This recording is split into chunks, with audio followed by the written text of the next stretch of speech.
Hey guys, so now we are moving on to interest rate levels. So changes in interest rate levels signal the status of the economy. Interest rates are kept at target levels considering variables like investment, inflation, and unemployment for the purpose of promoting economic growth and stability. So first of all, what is interest rate?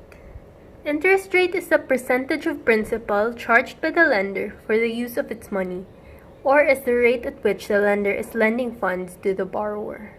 For example, the banks borrow money from you in the form of deposits.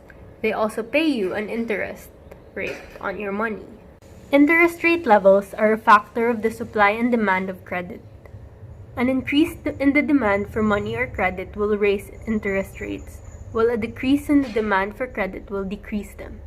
Conversely, an increase in the supply of credit will reduce interest rates, while a decrease in the supply of credit will increase them.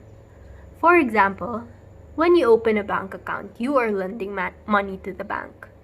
Depending on the kind of account, the bank can use that money for its business and investment activities. In other words, the bank can lend out that money to other customers. The more banks can lend, the more credit is available to the economy. And as the supply of credit increases, the price of borrowing or interest decreases. So there are two different types of interest rates. The first one is long-term interest rate, and the second is short-term interest rate. The major difference between the two is the length of time it takes for the loan to be paid back. Another difference is that the long-term interest rate is usually higher than short-term interest rate.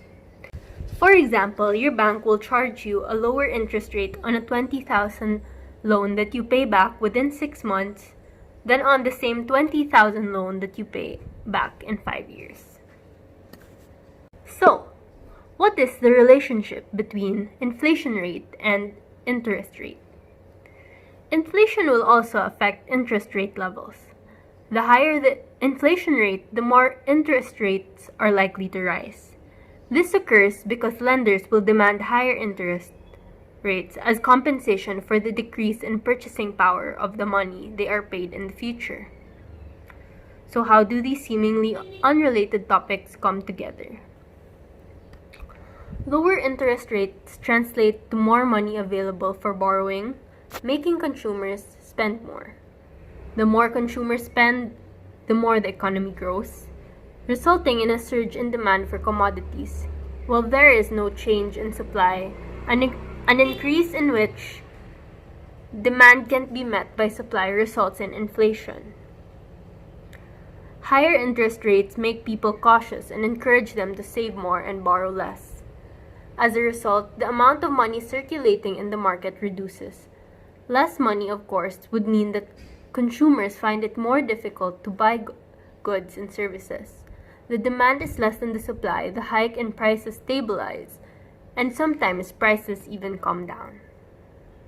So now I will talk to you about the behaviors of what happens when the interest rate increases. When interest rate increases, inflation decreases. Money circulation in the market decreases. Borrowing money becomes expensive, demand for goods and services decrease, and interest rate increase leads to fall of prices of goods and services. And then what happens when inflation increases? If inflation rate increases, interest rate decreases, money circulation in market decreases, borrowing becomes cheap, demand for goods and services increase, inflation leads to rise in price of service and goods. The relationship between inflation versus interest rate, where when the interest rate is high, supply for money is less and hence inflation decreases, which means supply is decreased, whereas when the interest rate is decreased or low, supply of money will be more, and as a result, inflation increase. That means that demand is increased. I've been talking about interest rate, but I haven't really gotten into the definition of inflation rate. What is inflation rate?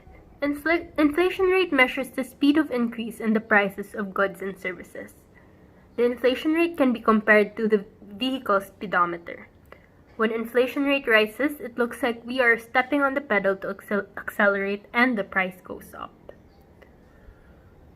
So what is the effect of inflation rate to us on what we do every day? When prices rise for energy, food, commodities, and other goods and services, the entire economy is affected. Inflation impacts the cost of living, the cost of doing business, borrowing money, mortgages, corporate and government bond yields, and every other facet of the economy. Inflation can be harmful because as inflation rate goes up, the purchasing power of our money goes down. This means consumers can buy less with their money than they could in the past. If inflation becomes too high, the economy can suffer. If controlled, lower inflation, employment increases. It is also a sign that the economy is growing.